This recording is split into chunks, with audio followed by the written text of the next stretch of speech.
সরকারের এই সিদ্ধান্ত বৈষম্য বিরোধী ছাত্র আন্দোলনের এক অন্যতম বিজয়। আমরা সরকারের কাছে দাবি জানাতে চাই, অবিলম্বে জানুয়ারি মাসের 15 তারিখের মধ্যে জুলাইয়ের প্রোক্লামেশন ঘোষণা করতে হবে।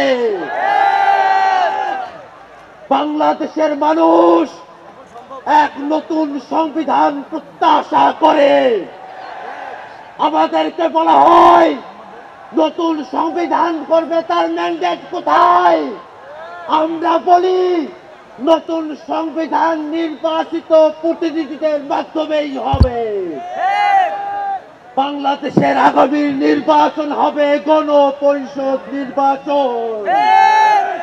এই গণপরিষদ নির্বাচনে যারা জয়ী হবে তারা একই সাথে সংবিধান বিষয়ে সিদ্ধান্ত নেবে, নতুন সংবিধান প্রণয়ন করবে এবং আইনসভার সদস্য হিসাবে ভূমিকা পালন করবে। বাংলাদেশের মানুষের দেশ চাওয়াগুলো আছে, বিচারের চাওয়া আছে, সংস্কারের চাওয়া আছে, নতুন সংবিধানের চাওয়া আছে। বাংলাদেশের মানুষের প্রত্যেকটা বিষয়ের যে আকাঙ্ক্ষা আছে, সেই আকাঙ্ক্ষাকে বাংলাদেশের ছাত্র জনতা অবশ্যই বাস্তবায়ন করিয়ে নিয়ে আসবে। এই বলে আমি আমার বক্তব্য এখানে শেষ করছি।